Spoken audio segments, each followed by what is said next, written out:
আসুন আমরা সেই শাস্ত্রাংশ পাঠ করি। লুক লিখিত সুসমাচার 24 অধ্যায় 50 পদ থেকে 53 পদ। প্রভু তার বাক্যে বলেন, পরে তিনি তাহাদিগকে বৈথনিয়ার সম্মুখ পর্যন্ত লইয়া গেলেন এবং হাত তুলিয়া তাহাদিগকে আশীর্বাদ করিলেন। পরে এইরূপ হইল, তিনি আশীর্বাদ করিতে করিতে তাহাদের হইতে পৃথক হইলেন এবং ঊর্ধ্বে স্বর্গে নীত হইতে লাগিলেন। আর তাহারা তাহাকে প্রণাম করিয়া মহানন্দে জেরুসালেমে ফিরিয়া গেলেন এবং নিরন্তর ধর্মধামে থাকিয়া ঈশ্বরের ধন্যবাদ করিতে থাকিলেন। আমেন। প্রার্থনা করি। পবিত্র মঙ্গলময় স্বর্গস্থ পিতা, তোমার ধন্যবাদ, প্রশংসা, গৌরব করি তোমার অপার অনুগ্রহে। তোমারই কতিপয় দাস দাসী আজ আমরা তোমার চরণ তলে মিলিত হয়েছি। প্রভু, তোমার গৃহে, তোমার নামে, তোমার সন্তান আমাদের যখন তুমি মিলিত করেছ, প্রভু গো, এই সময় আমরা তোমার বাক্য শুনতে চাই। আমরা লুক লিখিত সুসমাচারের শেষ অধ্যায়ের শেষ 4টি পদ পাঠ করেছি, যেখানে আমরা তোমাকে পিতার কাছে ফিরে যেতে দেখতে পাচ্ছি, যা আমাদের কাছে তোমার স্বর্গারোহণ নামে পরিচিত। প্রভু গো, আজ তোমার সেই স্বর্গারোহণের গুরুত্বকে যখন আমরা উপলব্ধি করতে চলেছি, তোমার বাক্য দ্বারা তুমি আমাদেরকে পূর্ণ করো। তোমার সেই বাক্য যা তুমি তোমার আত্মা দ্বারা নিঃশ্বসিত করেছো, প্রভু গো, তোমার আত্মা দ্বারাই তুমি আমাদের হৃদয়কে আলোকিত করো, যেন সেই বাক্যের সঠিক অর্থ আমরা উপলব্ধি করি এবং তোমার গৌরবার্থে জীবন যাপন করি। আমাদের সকলের সঙ্গে থাকো, যিশু নামে এই প্রার্থনা চাই। আমেন। আমরা বসবো।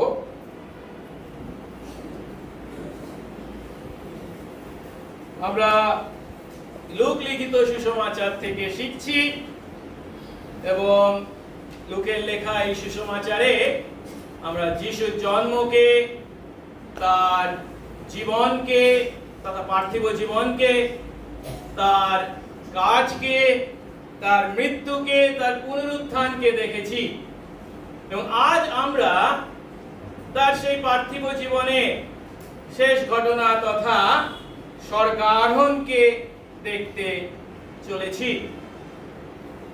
গত সপ্তাহে আমরা দেখেছিলাম যিশু যখন তার শিষ্যদেরকে দেখা দিয়েছিলেন, তখন তিনি তাদের কাছে শাস্ত্র ভেঙে তাদের কাছে ব্যাখ্যা করেছিলেন, তাদের বুদ্ধির দ্বার খুলে দিয়েছিলেন, যাতে তারা তাকে চিনতে পারে।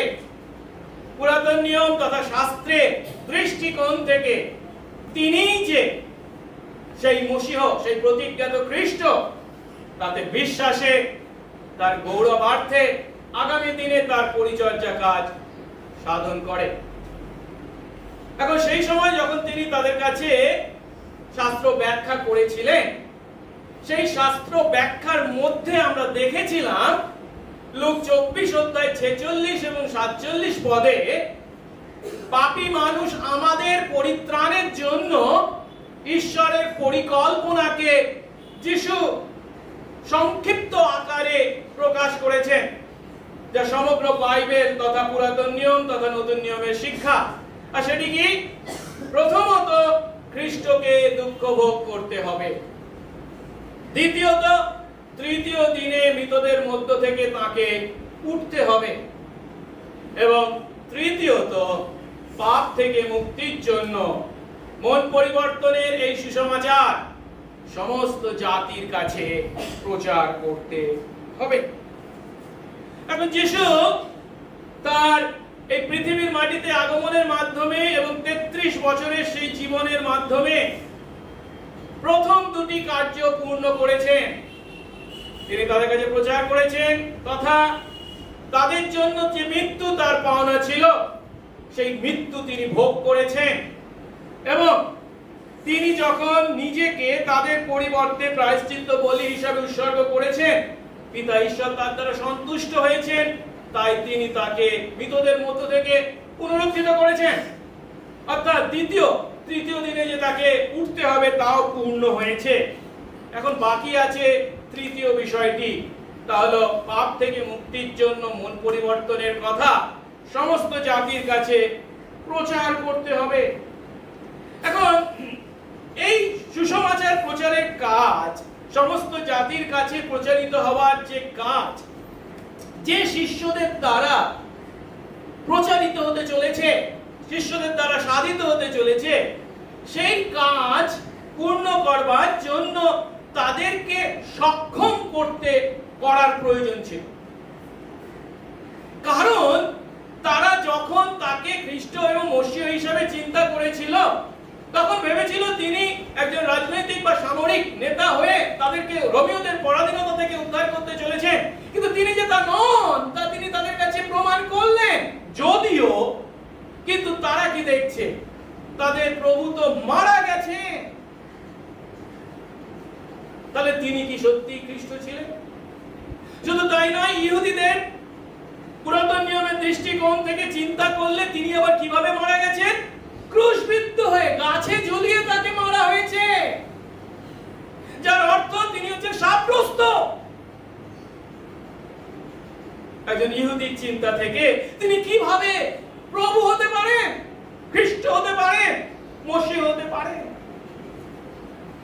কিন্তু হ্যাঁ, তিনি শাপগ্রস্ত হয়েছেন ঠিক কথা, কিন্তু তার পাপের জন্য নয়, তার সন্তানদের পাপের জন্য। আর এটাই ছিল ঈশ্বরের পরিকল্পনা, আর সেই পরিকল্পনা তিনি পূর্ণ করেছেন। তার দ্বারা ঈশ্বর সন্তুষ্ট হয়েছেন বলেই তাকে মৃতদের মধ্য থেকে পুনরুত্থিত করেছেন। এই সত্য তাদেরকে উপলব্ধি করতে হবে। আর তাই যিশু পুনরুত্থিত হওয়ার পর 40 দিন এই পৃথিবীর মাটিতে আছেন এবং বারবার তার শিষ্যদেরকে দেখা দিচ্ছেন কেন এবং শিক্ষা দিচ্ছেন কেন? যেন তারা উপলব্ধি করে তিনি সেই খ্রিস্ট। আর এটাই ছিল ঈশ্বরের পরিকল্পনা,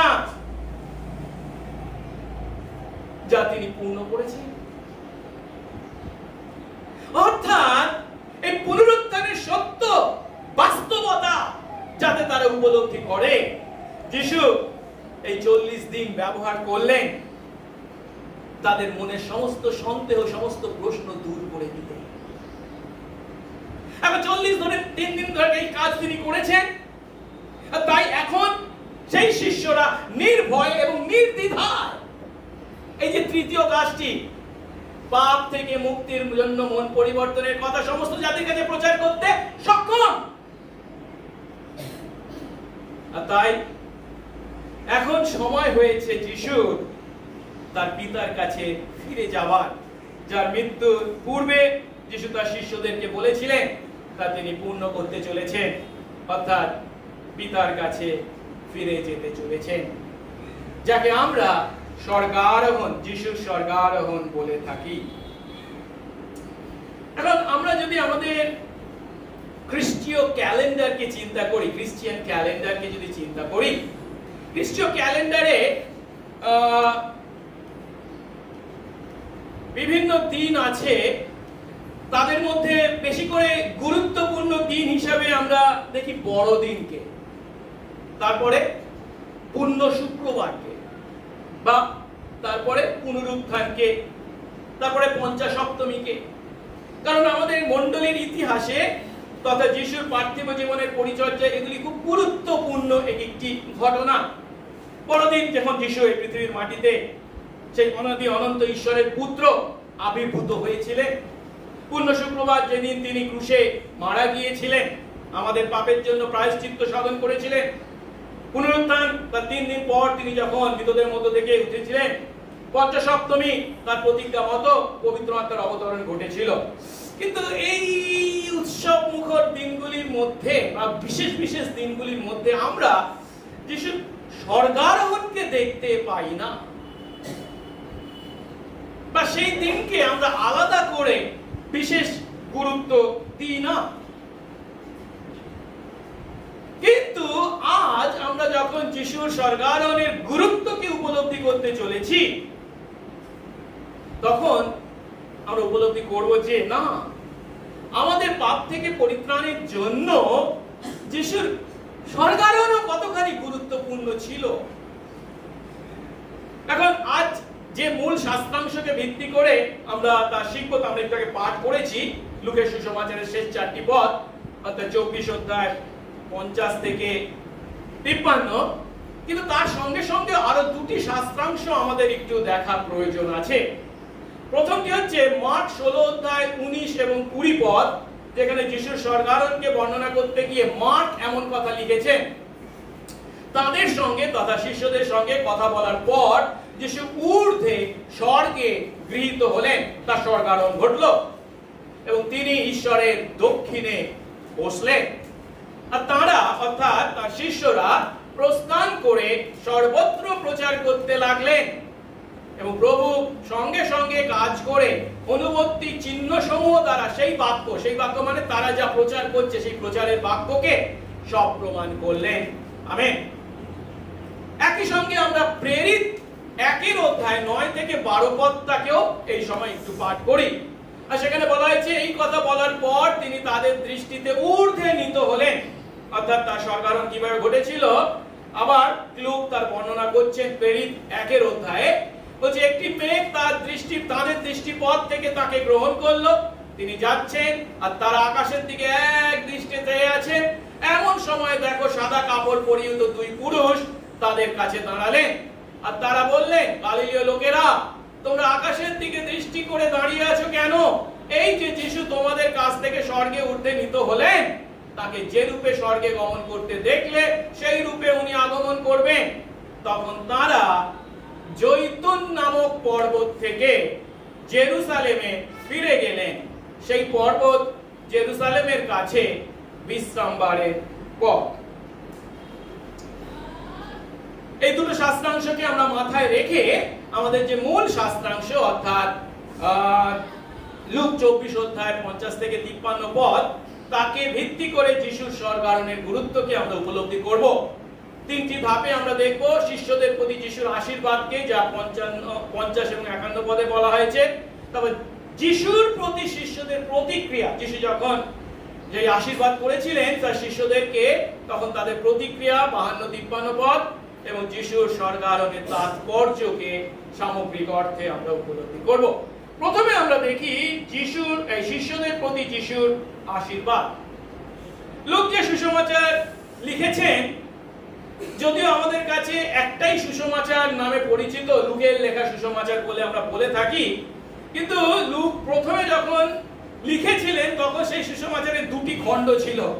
প্রথম খণ্ডটি আজ আমাদের কাছে যা এই লূকের সুসমাচার, কিন্তু দ্বিতীয় খণ্ডটি হলো প্রেরিতদের কার্য বিবরণী।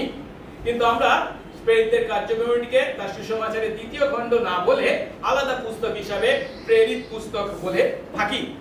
এখন সেই প্রেরিত পুস্তকে প্রথম অধ্যায় 3 পদে বলা হয়েছে, তার দুঃখ ভোগের পরে তিনি অনেক প্রমাণ দ্বারা তাদের অর্থাৎ প্রেরিত শিষ্যদের কাছে নিজেকে জীবিত দেখালেন আর 40 দিন ধরে তাদের দর্শন দিলেন এবং ঈশ্বরের রাজ্যের বিষয় নানা কথা বললেন। এই পদের শেষ অংশে যে 2টি কথা বলা হয়েছে, 40 দিন ধরে তিনি তাদেরকে দর্শন দিয়েছিলেন এবং কেন দর্শন দিয়েছিলেন? ঈশ্বরের রাজ্যের বিষয় নানা কথা তিনি তাদের বলার জন্য এই দর্শন দিয়েছিলেন। এখন নিশ্চয়ই আমরা উপলব্ধি করতে পারি শিষ্যদের জীবনে এই 40টা দিন কত আশীর্বাদের দিন ছিল।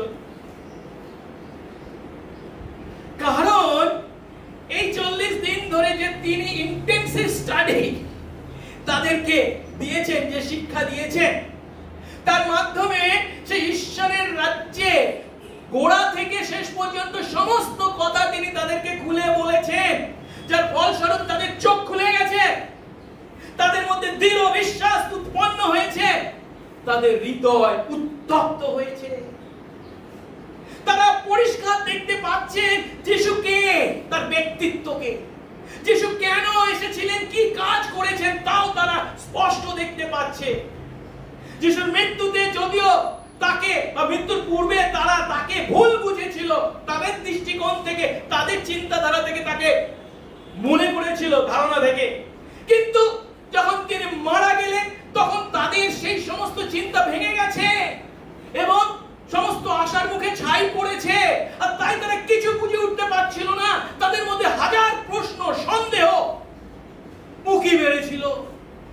কিন্তু এই 40টা দিন যিশু ব্যবহার করলেন শাস্ত্র থেকে ঈশ্বরের রাজ্যে গোড়ার কথা তাদের কাছে ভেঙে বললেন, স্পষ্ট করে দিলেন, তাদের মনে সমস্ত সন্দেহ প্রশ্ন দূর করলেন। সব তাদের কাছে এখন জলের ন্যায় পরিষ্কার। কিন্তু এই যে শিক্ষাদানের সময়ের কথা বলা হচ্ছে তা শেষ হয়েছে, আর তাই পিতা ঈশ্বরের কাছে ফিরে যাওয়ার সময় উপস্থিত হয়েছে।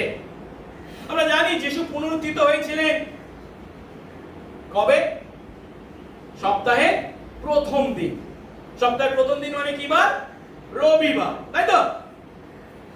তারপর বলা হচ্ছে কি 40 দিন ধরে দর্শন দিলেন, তারপরে তিনি কোথায় গেলেন? পিতার কাছে, মানে স্বর্গে গেলেন। এখন রবিবার যদি এই কি বলে পুনরুত্থান যদি হয়ে থাকে রবিবার দিন, তাহলে যেদিন 40 দিন পর তিনি স্বর্গে গেছিলেন সেই দিনটা কি বার ছিল? কে বলতে পারে? দেখি তো কার মারা এত ভালো আছে। সেটা ছিল বৃহস্পতিবার। সপ্তাহ হিসেবে যদি ধরি 6 সপ্তাহ হলে 6 7 42, তার মানে কি শনিবারটা হবে 42তম দিন, 41তম দিন হবে শুক্রবার, 40তম দিন হবে বৃহস্পতিবার। সেজন্য আমাদের কাছে গুড ফ্রাইডে বলি আমরা, পূর্ণ শুক্রবার বলি আমরা, কিন্তু তার সঙ্গে আরেকটা দিনকে আমরা যোগ করতে পারি, সেটা হচ্ছে কি স্বর্গারোহণের বৃহস্পতিবার যিশু স্বর্গারোহণ করেছিলেন। আর সেই স্বর্গারোহণ কিভাবে ঘটেছিল তাকে বর্ণনা করতে গিয়ে লূক বলছেন, পরে তিনি তাদের অর্থাৎ শিষ্যদেরকে নিয়ে বেথানির সামনে পর্যন্ত গেলেন এবং তারপর তিনি হাত তুলে তাদের আশীর্বাদ করলেন। এবং এরপর কি হলো না, তিনি আশীর্বাদ করতে করতে তাদের থেকে পৃথক হলেন এবং ঊর্ধ্বে তথা স্বর্গে নীত হতে থাকলেন। এখানে যে বেথানির কথা বলা হয়েছে এর কথা আমরা বারংবার পাই, বিশেষ করে যোহনের সুসমাচারে পাই। ছোট্ট নগর থেকে গ্রাম বলাই ভালো, এবং জেরুসালেম থেকে খুব কাছেই ছিল, এবং যে জৈতুন পাহাড়ের কথা আমরা বাইবেলে বারংবার পাই, সেই জৈতুন পাহাড়ের কোলে বা প্রান্তে ছিল। আর জেরুসালেম থেকে এই গ্রামের দূরত্ব খুব একটা বেশি দূর ছিল না, সেটা আমরা জানতে পারি প্রেরিত 1:12 আজকে যে অংশটা আমরা পাঠ করেছিলাম একটু আগে, বলেছে তখন তারা মানে তার স্বর্গারোহণের পর তারা দেখলো, তারপর কি বলছে, তারা জৈতুন নামক পর্বত থেকে জেরুসালেমে ফিরে গেলেন। আর বলা হচ্ছে এই পর্বত অর্থাৎ এই জৈতুন পর্বত জেরুসালেমের খুব কাছে, বিশ্রামবারের পথ বলা হয়েছে। এই বিশ্রামবারের পথ মানে হচ্ছে সেই ফরিসীদের তৈরি করা সেই সমস্ত নিয়ম অনুসারে বিশ্রামবারের সবথেকে লম্বা পথ একজন হেঁটে যেতে পারে, গেলেও তাদের কোনো বিধান লঙ্ঘন করা হবে না বলে তারা চিন্তা করতে, যাকে সেটা ছিল 2000 কিউবিট বা 1 কিলোমিটার। 1 কিলোমিটারের পথ, অর্থাৎ জেরুসালেম থেকে এই জৈতুন পাহাড় তথা এই বেথানিয়া ছিল, এই বেথানি ছিল মাত্র 1 কিলোমিটার দূরে। আর এখানেই যিশু স্বর্গারোহণ করেছিলেন। এখন আমরা যদি একটু লুকের সুসমাচারকে ভালো করে দেখি, এই লুকের সুসমাচারের শেষ প্রান্তে যেহেতু আমরা এসে উপস্থিত হয়েছি, লুকের সুসমাচার শুরু হয়েছিল স্বর্গ থেকে পৃথিবীর মাটিতে যিশুর আগমনকে দিয়ে, আর শেষ হচ্ছে কিসে দিয়ে? এই পৃথিবী থেকে স্বর্গে যিশুর গমনকে দিয়ে। Coming and going. কামিং মানে কি? আগমন কথার অর্থ কি? তিনি যে মেরির গর্ভে যখন জন্মগ্রহণ করলেন তখন থেকে যে তার শুরু হয়েছে তা নয়, তিনি হচ্ছেন ঈশ্বরের অনাদি অনন্ত পুত্র, সৃষ্টি তথা অনাদি থেকে তিনি আছেন। যেহেতু ঈশ্বর 3 ব্যক্তিতে এক ঈশ্বর, তৃতীয় দ্বিতীয় ব্যক্তি তিনি চিরকাল আছেন। এই পৃথিবীর মাটিতে যখন তিনি মরিয়মের গর্ভে জন্মগ্রহণ করেন তখন সেটা হচ্ছে তার আবির্ভাব, এবং সেই আগমনের দ্বারা যখন তিনি স্বর্গ থেকে এই পৃথিবীর মাটিতে এসেছিলেন, পিতার দ্বারা পিতার ইচ্ছা বা পরিকল্পনা পূর্ণ করবার জন্য এসেছিলেন, তা তিনি পূর্ণ করেছেন। কিন্তু যেভাবে তা পূর্ণ করেছেন, মানুষের চিন্তায় তা উপলব্ধি করা খুবই কঠিন ছিল। কারণ তিনি তার সন্তানদের জন্য তাদের পরিবর্তে নিজে মরে তাদেরকে উদ্ধার করেছেন। এইভাবে যখন তিনি মরেছেন, যার অর্থ কি, তাকে মারা হয়েছে, লোকেরা তাকে বর্জন করেছে, লোকেরা তাকে ক্রুশবিদ্ধ করেছে, কিন্তু তার দ্বারাই তিনি ঈশ্বরের ইচ্ছা পূর্ণ করেছেন। তাই ঈশ্বর তাকে গ্রহণ করছেন। স্বর্গারোহণের দ্বারা সেই ঈশ্বর তাকে গৌরবে গ্রহণ করছেন। এর অর্থ কি? এর অর্থ তিনি তার আগমনের দ্বারা তার সন্তান আমাদের পাপের ক্ষমা এবং ঈশ্বরের সঙ্গে যে শান্তি সম্পর্ক অর্জন করেছেন, যদিও তার আগমনের দ্বারা, কিন্তু তার গমনের দ্বারা তিনি কি করছেন? তিনি যে পিতার কাছ থেকে গৌরব গ্রহণ করছেন পুনরায়, সেই গৌরবে তার সন্তান আমরাও যাতে অংশগ্রহণ করতে পারি তার সুযোগ দিয়েছে।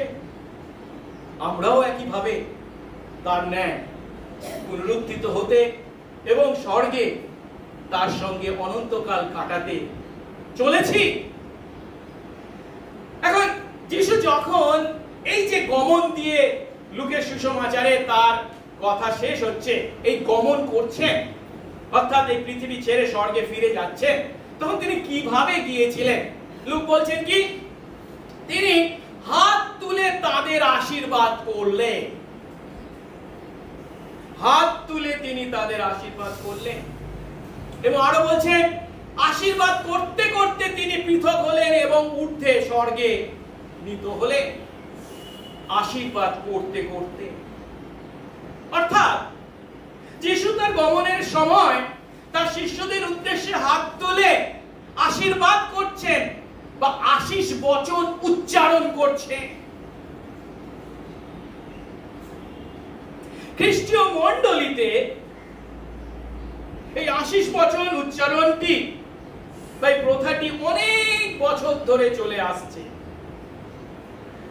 আমরা পুরাতন নিয়মে এই আশীষ বচনের প্রথম উল্লেখ পাই ইসরায়েলের প্রথম মহাযাজক হিসাবে হারনকে যখন অভিষিক্ত করা হয়েছিল, তখন সেই সভা শেষ হয়েছিল হারনের আশীষ বচন উচ্চারণের দ্বারা, যেটা আমরা পাই লেবীয় 9 অধ্যায় 22 পদে বলা হয়েছে, পরে হারন যাকে অভিষিক্ত করা হয়েছে মহাযাজক হিসাবে, তিনি লোকদের দিকে তার হাত বিস্তার করে তাদের আশীর্বাদ করলেন, আর তিনি পাপার্থক বলি, হোম বলি ও মঙ্গলার্থক বলি উৎসর্গ করে নেমে আসলেন। কিন্তু হারন একাই যে তা করেছেন তা নয়, আমরা তারপর দেখতে পাই কি ইসরায়েলের যাজকরা সর্বদা এই আশীষ বচন উচ্চারণ করতেন। এবং পুরাতন নিয়মের যে আশীষ বচন আমাদের কাছে সব থেকে বেশি পরিচিত, তা হলো গণনা পুস্তক 2 অধ্যায় 22 থেকে 26 পদ, যেখানে বলা হয়েছে, আর সদাপ্রভু মোশিকে বললেন, তুমি হারন ও তার পুত্রদের অর্থাৎ যাজকদের বলো, তোমরা ইসরায়েল সন্তানদের এরূপে আশীর্বাদ করবে। এই আশীর্বাদ বা আশীষ বচন উচ্চারণটি পরিষ্কারভাবে কেবল যাজকরাই করতে পারতেন। কি বলবে তারা? সদাপ্রভু তোমাকে আশীর্বাদ করুন ও তোমাকে রক্ষা করুন, সদাপ্রভু তোমার প্রতি আপন মুখ উজ্জ্বল করুন ও তোমাকে অনুগ্রহ করুন, সদাপ্রভু তোমার প্রতি আপন মুখ উত্তোলন করুন ও তোমাকে শান্তি দান করুন। নতুন নিয়মেও একইভাবে আমরা এই আশীষ বচনকে দেখতে পাই, এবং নতুন নিয়মের যে আশীষ বচন আমাদের কাছে সবথেকে বেশি পরিচিত তা হলো 2 করিন্থীয় 13 অধ্যায় 14 পদ। প্রভু যীশু খ্রিস্টের অনুগ্রহ, ঈশ্বরের প্রেম ও পবিত্র আত্মার সহভাগিতা তোমাদের সকলের সহবর্তী হোক। এখন আমাদেরকে এখানে যে বিষয়টা উপলব্ধি করতে হবে, যিশু যখন স্বর্গারোহণ করছেন, এইভাবে হাত তুলে তাদের উপরে আশীষ বচন যখন উচ্চারণ করছেন, এই পৃথিবীর মাটিতে তার শিষ্যদের জন্য শেষ পরিচর্যা কাজ হিসাবে যখন তিনি তাদের উদ্দেশ্যে আশীষ বচন উচ্চারণ করছেন, তখন তার একটা গভীর অর্থ লুকিয়ে আছে, আর সেটা হলো তিনি এই পৃথিবীর মাটিতে এসেছিলেন তার শিষ্যদের তথা আমাদের আশীর্বাদ করতে। আশীর্বাদ, তার জন্ম, এই পৃথিবীর মাটিতে আগমন আশীর্বাদ করতে। তিনি যে জীবন ও কাজ যাপন করেছেন আশীর্বাদ করতে। তিনি মৃত্যু গ্রহণ করেছেন আমাদের আশীর্বাদ করতে। তার পুনরুত্থান আমাদের আশীর্বাদের জন্য। তার স্বর্গারোহণ আমাদের আশীর্বাদের জন্য। আমাদের প্রভু সব সময় আমাদেরকে আশীর্বাদ করতে চান এবং সেই আশীর্বাদ যাতে আমরা ভোগ করতে পারি তার জন্য তিনি দাসের বেশ ধরে এই পৃথিবীর মাটিতে আসতেও দ্বিধা করেননি। পিতার ইচ্ছা পালন করতে আমাদের পরিবর্তে ক্রুশের উপর নিজেকে উৎসর্গ করতেও দ্বিধা করেননি। আর প্রশ্ন হলো, যিশু কি কেবল এই পার্থিব জীবন কালে তার জন্ম, তার মৃত্যু, তার পুনরুত্থান বা স্বর্গারোহণের মাধ্যমে আমাদেরকে আশীর্বাদ করেছেন? তিনি কি আর আমাদেরকে আশীর্বাদ করেন না? অবশ্যই নয়। কারণ কি আমাদের প্রভু ক্রমশ আমাদেরকে আশীর্বাদ করে চলেছেন। কেন? ইব্রিয় 13:8 বলে কি, যিশু খ্রিস্ট কল্য মানে গতকাল, অদ্য মানে আজ এবং অনন্তকাল যে সেই আছে। তিনি সর্বদা আমাদেরকে আশীর্বাদ করে চলেছেন।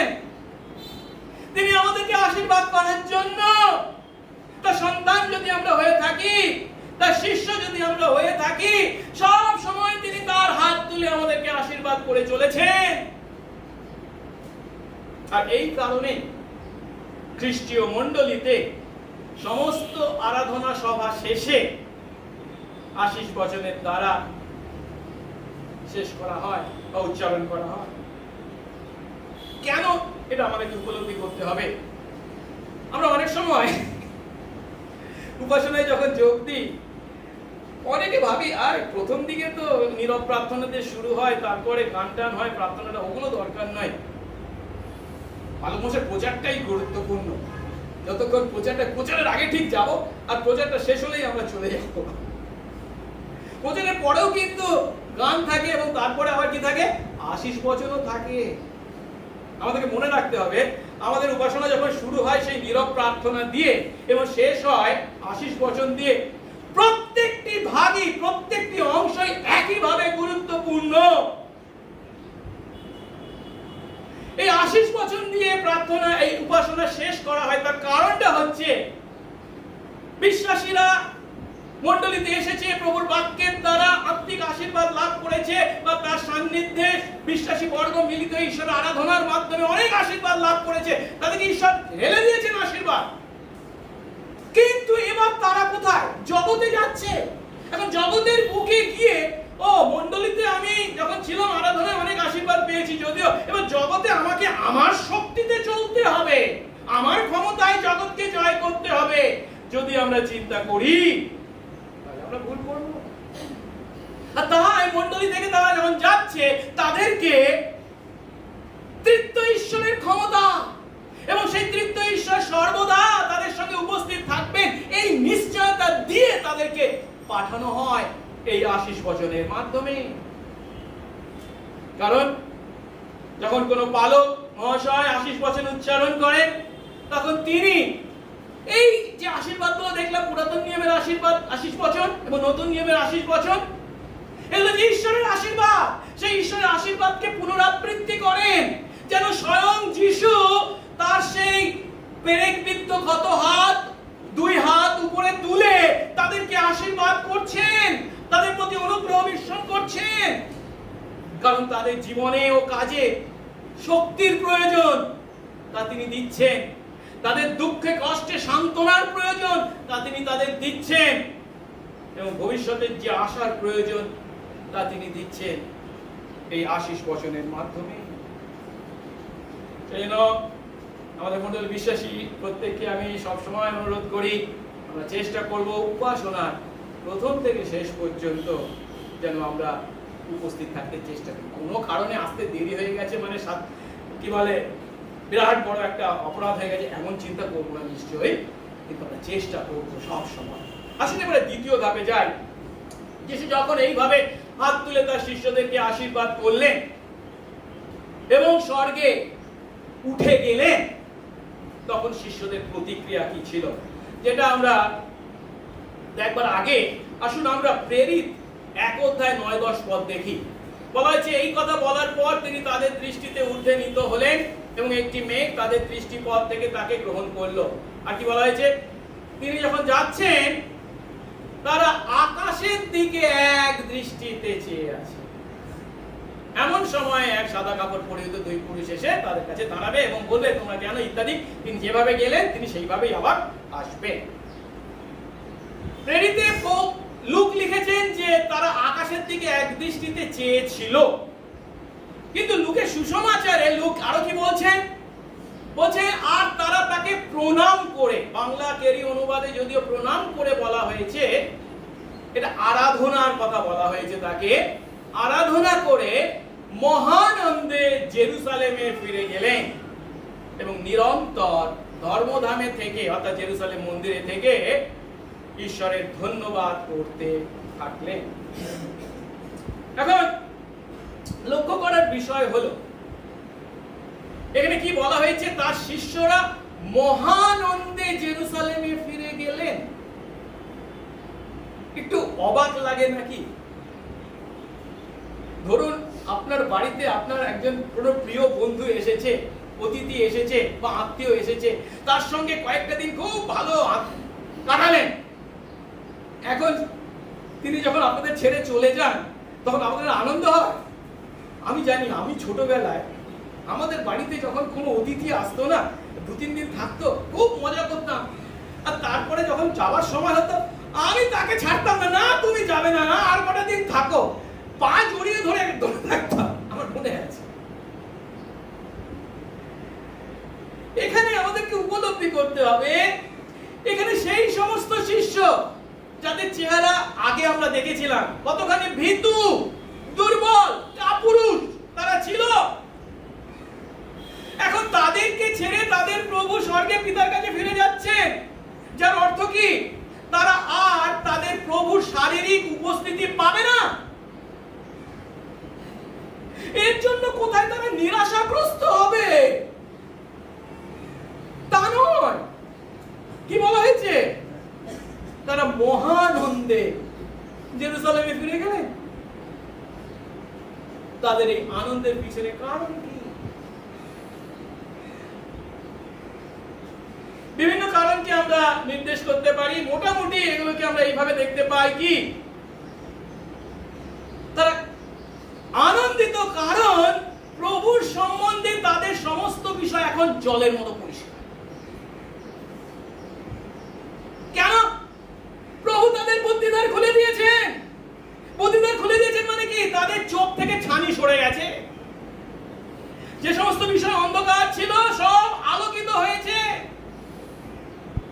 তারা উপলব্ধি করতে পারছেন যে তাদের প্রভু কেন নিজেকে এমন ভাবে অবনত করেছেন, বা সহজ কথায় তিনি যে এই দুঃখ ভোগ করেছেন, এই যে ক্রুশীয় মৃত্যু ভোগ করেছেন, কেন তারা উপলব্ধি করতে পারছেন। শুধু তাই নয়, তারা আরো উপলব্ধি করতে পারছে কি, পেরেছে কি, না যদিও তিনি মসিহ তবু কেন তিনি এই দুঃখ ভোগ করলেন। এটাই ছিল ঈশ্বরের পরিকল্পনা। তিনি যদিও দুঃখ ভোগ করেছেন তবুও তিনিই হলেন ঈশ্বরের পুত্র। অর্থাৎ সহজ কথায় যিশুই যে সেই প্রতিজ্ঞাত খ্রিস্ট, এ বিষয়ে তাদের মনে আর কোনো সন্দেহ নেই, আর কোনো বিঘ্ন নেই। প্রথম করিন্থীয় 1 অধ্যায় পৌল বলছেন, ক্রুশের কথা আমরা বলি, সেই ক্রুশ হলো কি, ইহুদিদের কাছে বিঘ্ন স্বরূপ। কিন্তু এই যে শিষ্যরা, তারাও তো একই ভাবে, তার আর 5 জন ইহুদির না একজন ইহুদি, কিন্তু তাদের কাছে তার সেই ক্রুশ বা ক্রুশীয় মৃত্যু আর বিঘ্ন স্বরূপ নয়। কেন? পরিষ্কার, এই 40 দিন ধরে যিশু তাদের কাছে শাস্ত্র ব্যাখ্যা করে ঈশ্বরের রাজ্যের নিগুড় তত্ত্ব শিক্ষা দিয়েছে, পরিষ্কার। তাই তারা আনন্দে উত্তাল, তারা আনন্দ সহকারে ফিরে যাচ্ছে জেরুসালেমে। এবং মার্কের সুসমাচার অনুসারে গিয়ে কি করছে, তারা প্রচার করছে সেই যিশুর কথা, ক্রুশবিদ্ধ কিন্তু পুনরুত্থিত। সহজ কথায় তারা এই যে আনন্দিত হয়েছিল তার কারণটা হচ্ছে তারা যিশুর ব্যক্তিত্ব এবং যিশুর কাজকে উপলব্ধি করতে পেরেছে। যিশু কে এবং যিশু কি করেছে। আমার আপনার জীবনেও আমাদের প্রতিও এই সত্য একইভাবে প্রযোজ্য। আমরা যখন সত্যি উপলব্ধি করি যিশু কে এবং সত্যি উপলব্ধি করি যিশু আমার জন্য বা আমাদের জন্য কি করেছে, তখন আমরা আনন্দিত না হয়ে পারি।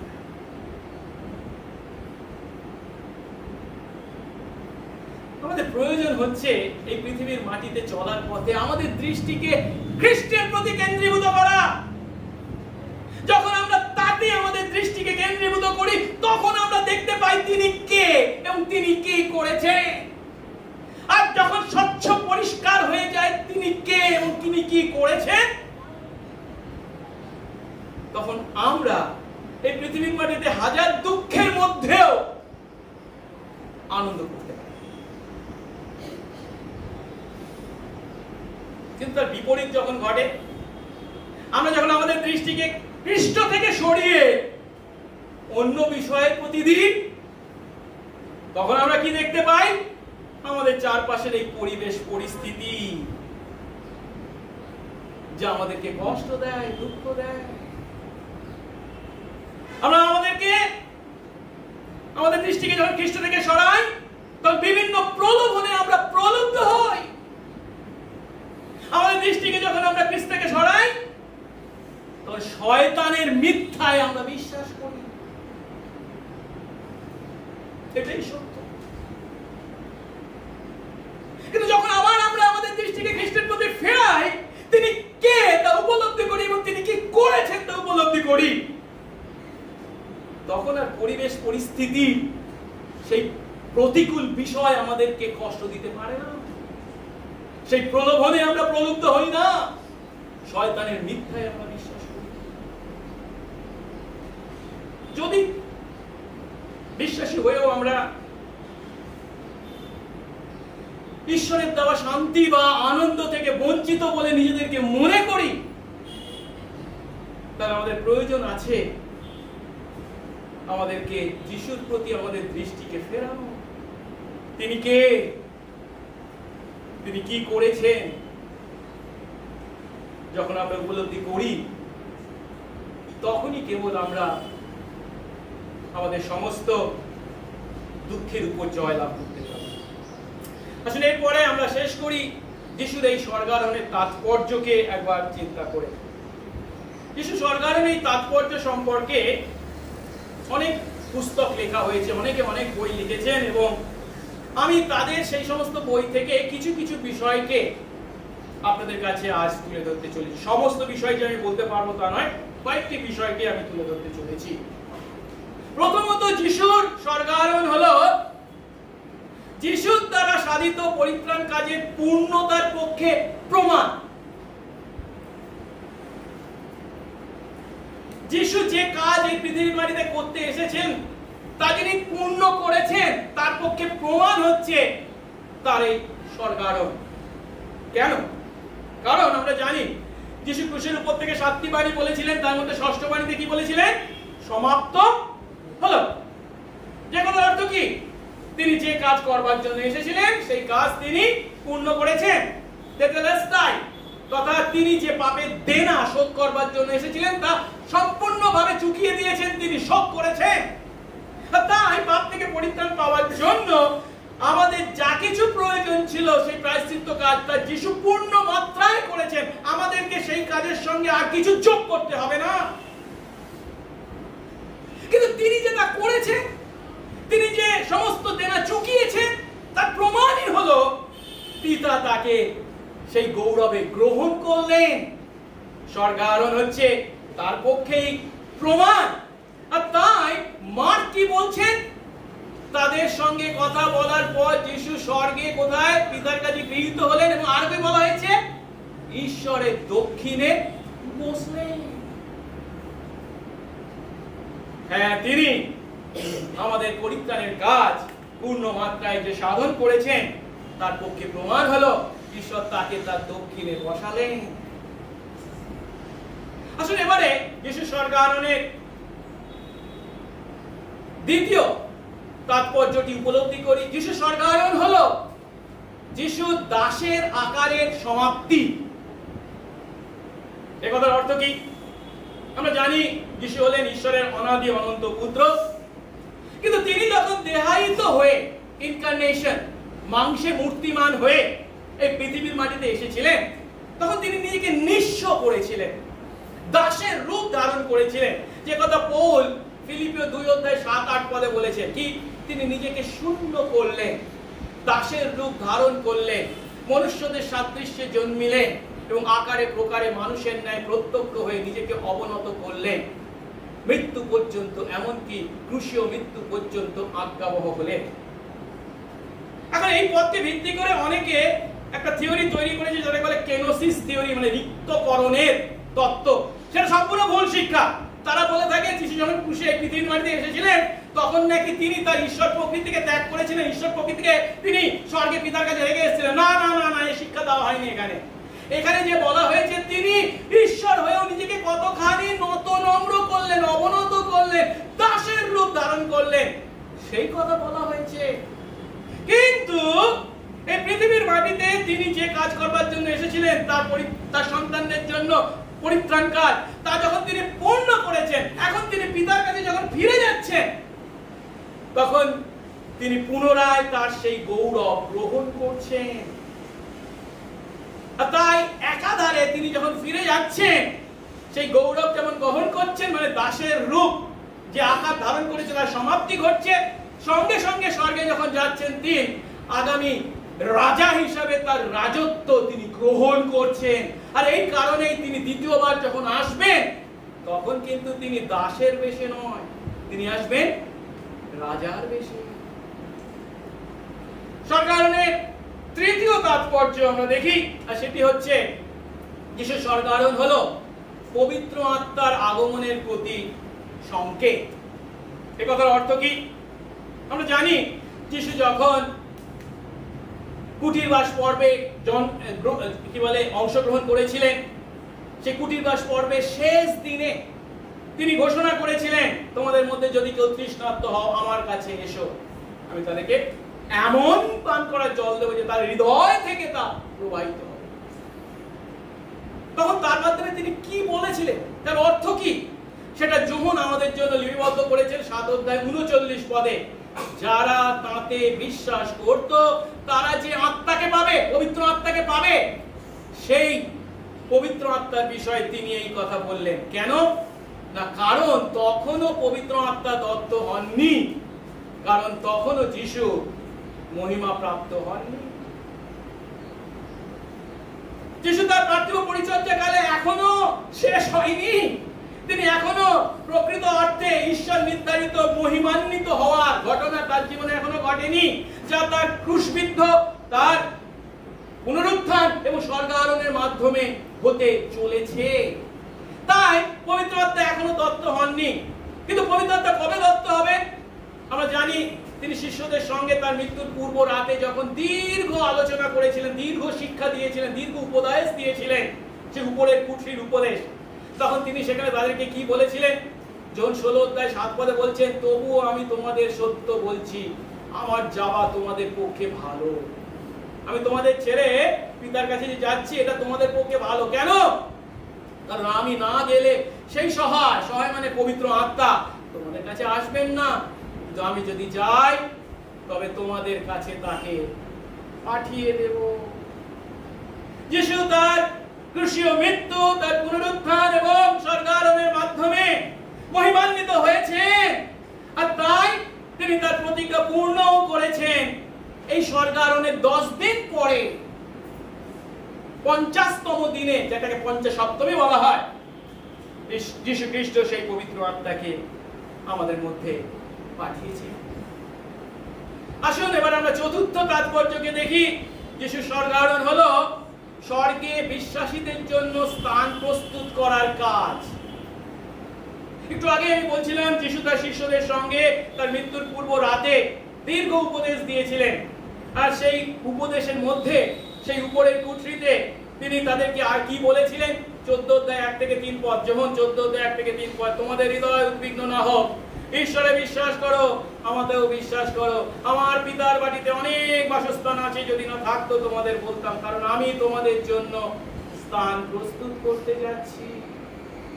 আর আমি যখন যাই ও তোমাদের জন্য স্থান প্রস্তুত করি, তখন পুনর্বার আসবো এবং আমার কাছে তোমাদের নিয়ে যাব, যেন আমি যেখানে থাকি তোমরাও সেখানে থাকো। এই যে স্থান প্রস্তুত করার কথা যিশু বলেছিলেন, তা তার স্বর্গারোহণের মাধ্যমে তিনি শুরু করেছে। আর শেষ যে তাৎপর্যের কথা বলি, সেটা হচ্ছে সুসমাচার প্রচারের কাজ এখন থেকে কাদের হাতে হস্তান্তরিত হলো? শিষ্যদের হাতে, প্রেরিত শিষ্যদের হাতে হস্তান্তরিত হলো। যিশু যে কাজ নিয়ে এই পৃথিবীর মাটিতে এসেছিলেন, তিনি তা পূর্ণ করেছেন। এটা একটা ফিনিশড ওয়ার্ক বটে, সমাপ্ত কাজ। কারণ কি? পাপ থেকে পরিত্রাণের জন্য যা প্রয়োজন ছিল তা পূর্ণ মাত্রায় তিনি সম্পন্ন করেছেন, আর তাই তিনি বলেছিলেন সমাপ্ত হলো। কিন্তু অন্য দিক থেকে এটা একটা আনফিনিশড টাস্কও বটে, একটা অসমাপ্ত কর্মভার। কারণ এর আগে আমি দেখেছিলাম যে পাপী মানুষদের পরিত্রাণের জন্য 3টে ধাপের কথা বলেছিলাম। তাকে মরতে ক্রুশবিদ্ধ হতে হবে, তাকে উঠতে হবে, কিন্তু তারপরেটা কি ছিল? সুসমাচার সমস্ত জাতির কাছে প্রচার করতে হবে। আর এখানে আমরা দেখতে পাচ্ছি এই স্বর্গারোহণের পর থেকে সেই সুসমাচার প্রচারের কাজকে তিনি সরাসরি ভাবে তার শিষ্যদের হাতে হস্তান্তরিত করলেন। অবশ্যই এই কথার অর্থ এই নয় যে তিনি তার পরিচর্যাকালে একবারও তার শিষ্যদেরকে প্রেরণ করেননি সুসমাচার প্রচারের জন্য। হ্যাঁ, তিনি প্রেরণ করেছিলেন, ঠিক কথা, কিন্তু এই স্বর্গারোহণের পর পাকাপাকি ভাবে সেই প্রচারের কাজ তাদের হাতে স্থানান্তরিত হলো। আর তাই লুকের পরবর্তী পুস্তক, প্রেরিত পুস্তকে আমরা দেখতে পাই সেই শিষ্যদের দ্বারা কিভাবে এই সুসমাচার অন্যদের কাছে প্রচারিত হয়েছিল। এবং নতুন নিয়মের অবশিষ্ট সমস্ত পুস্তক আমাদেরকে শিক্ষা দেয় আজ তার সন্তান বা বিশ্বাসী আমরা তথা মণ্ডলী কিভাবে এই সুসমাচার অন্যদের কাছে আমরা নিয়ে যাব। লক্ষ্য করার বিষয় হলো এই দিন থেকেই শিষ্যরা এই কাজ শুরু করেছিল। কারণ মার্কের সুসমাচার অনুসারে কি বলা হয়েছে? আর তারা প্রস্থান করে সর্বত্র প্রচার করতে লাগলেন। এইভাবে যখন আমরা যিশুর স্বর্গারোহণের তাৎপর্যকে উপলব্ধি করি, তখন একটা সত্য আমরা উপলব্ধি করি। আজকের দিনে মানুষ আমরা মহাকাশে গেছি, আমরা চাঁদে গেছি, বা আমরা মঙ্গলে যাচ্ছি। আবার শুনছি ইলন মাস্ক পাকাপুকি ভাবে চাঁদে বসবাস করবার জন্য ব্যবস্থা করছেন। কারা সেখানে জমি কিনবে, কত ধন আপনার আছে তার জন্য।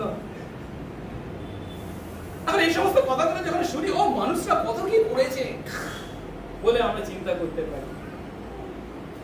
কিন্তু যিশুর স্বর্গারোহণের সঙ্গে যখন তাদের সেই মহাকাশ যাত্রাকে আমরা তুলনা করি, তার কি কোনো তুলনা হয়?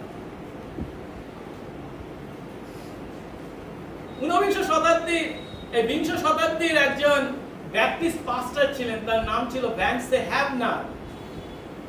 তিনি এমন কথা বলেছেন, আমরা যখন যিশুর স্বর্গারোহণের তাৎপর্য উপলব্ধি করি, তখন মহাকাশচারীদের মহাকাশ যাত্রা আমাদের কাছে নগণ্য বা তুচ্ছ বিষয়ে পরিণত হয়, কিছুই নয়। তারা গেছে তো গেছে, তাতে কি হয়েছে এটা কি? কিন্তু যিশু গেছেন, তার দ্বারা এই তাৎপর্যগুলোকে আমরা দেখলাম কি করেছেন তিনি। এখন এই সত্য যখন আমরা উপলব্ধি করি, সেদিন সেই শিষ্যরা যেমন যিশু কে এবং তিনি কি করেছেন তা উপলব্ধি করে আনন্দিত হয়েছিলেন, তার আরাধনা করেছিলেন এবং তার কথা সমস্ত মানুষের কাছে প্রচার করেছিলেন।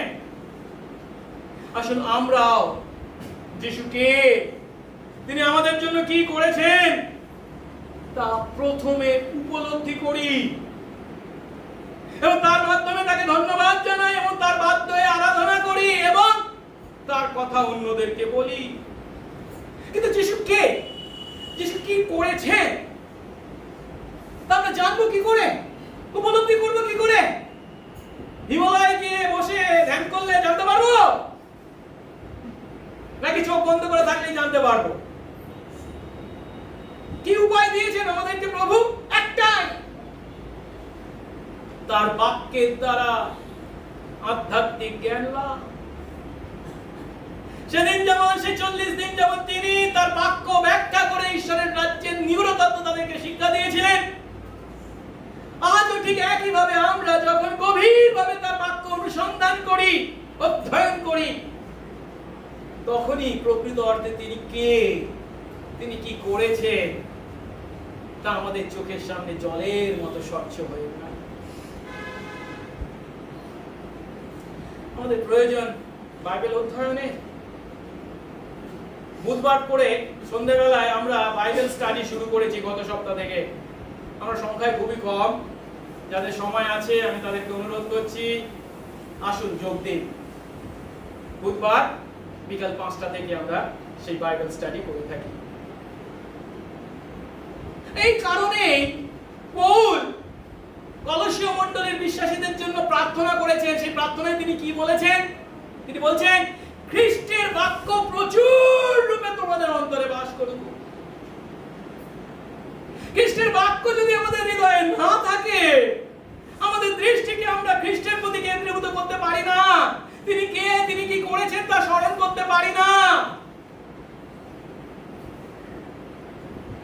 যখন খ্রিস্টের বাক্য প্রচুর রূপে আমাদের অন্তরে থাকে, তখন আমরা সমস্ত বিজ্ঞতা, গীত, স্তোত্র, আত্মিক সংকীর্তন দ্বারা পরস্পরকে শিক্ষা ও চেতনা দান করি এবং অনুগ্রহে নিজের নিজের হৃদয় ঈশ্বরের উদ্দেশ্যে প্রশংসা গান করি। প্রভু আমাদেরকে আশীর্বাদ করুন। আসুন আমরা আরো বেশি অধ্যবসায়ের সঙ্গে তার বাক্য অধ্যয়ন করি, তার দেওয়া সেই শান্তি, তার দেওয়া সেই আনন্দ ভোগ করি এবং তার প্রশংসায়, তার আরাধনায় এবং সুসমাচার প্রচারে আমাদের জীবন প্রার্থনা। মঙ্গলময় স্বর্গস্থ পিতা, তোমার ধন্যবাদ করি প্রভু গো, আরেকটি বার প্রভু তোমার বাক্য থেকে শেখার সুযোগ পেলাম। এই লুকের সুসমাচারের শেষ প্রান্তে এসে যখন আমরা উপস্থিত হয়েছি, আরেকটি বার আমরা উপলব্ধি করলাম প্রভু গো, তোমার বাক্য অনুসন্ধান করা এবং অধ্যয়ন করার মধ্যে কত আশীর্বাদ। কারণ প্রভু আমরা নামে বিশ্বাসী নই, আমরা তোমার বাক্যের দ্বারা তোমার বিশ্বাসী। তোমার বাক্যের উপর আমরা দাঁড়িয়ে আছি। আমাদের বিশ্বাস, আমাদের আচরণ ও অনুশীলন সেই বাক্যকে ভিত্তি করে। দয়া করো প্রভু, সেই বাক্যের গভীর অর্থ উপলব্ধি করতে আরো বেশি করে যেন আমরা সেই বাক্য অধ্যয়ন করি এবং প্রার্থনায় তোমার শক্তি কামনা করি, যেন তুমি আমাদের বুদ্ধিদ্বার খুলে দাও। তোমার বাক্যের মধ্যে আমরা যিশুকে দেখতে পাই, তার কাজকে দেখতে পাই এবং কৃতজ্ঞতায়, তোমার প্রতি বাধ্যতায় আমরা জীবন যাপন করি। সঙ্গে সঙ্গে থাকো, যিশু নামে এই প্রার্থনা চাই, আমেন।